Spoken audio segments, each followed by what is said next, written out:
विराट खबर को स्वागत करुछि मो शंकर। पुरी टाउन थाना पुलिस एक मोबाइल लुटेरा गैंग को धरिबार सफल होइछि। तेबे सबुठ बड़ कथा हेउछि मोबाइल लुट करुथिबा एही गैंग हेउछंती प्रेमी जुगल। पुलिसर सूचना अनुसार प्रेमी जुगल माने अभिनव उपाय मोबाइल लुट करुथिले, जहाँकि तदंत बेले पुलिस भी तांको ताजुब भी होई जाइछि।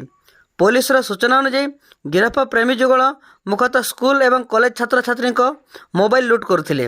प्रथमे छात्र छात्री एकुटियार सुजोग नहीं महिला लुटेरा जनक तांको पाखक जाउथिले।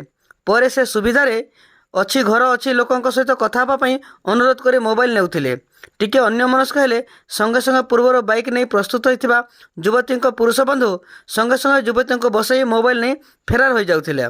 तेबे गतकाली पुरी गोखा साई रे एभली अभिनव उपाय मोबाइल लुट पर पुलिस अनुसंधान करथिला।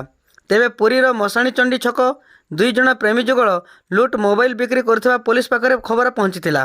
संगे संगे पुलिस पक्षरु चढ़ाऊ करा जाई उभय प्रेमी जुगल धराजिबा सह तांको गिरफ करा जाई कोर्ट चालाण करा जाईछि।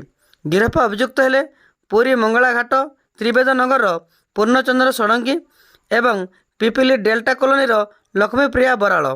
तेबे पुलिसर सूचना अनुसार कौनसी व्यक्ति अजणा लोकंकु निजर मोबाइल फोन देवा उचित नुहे।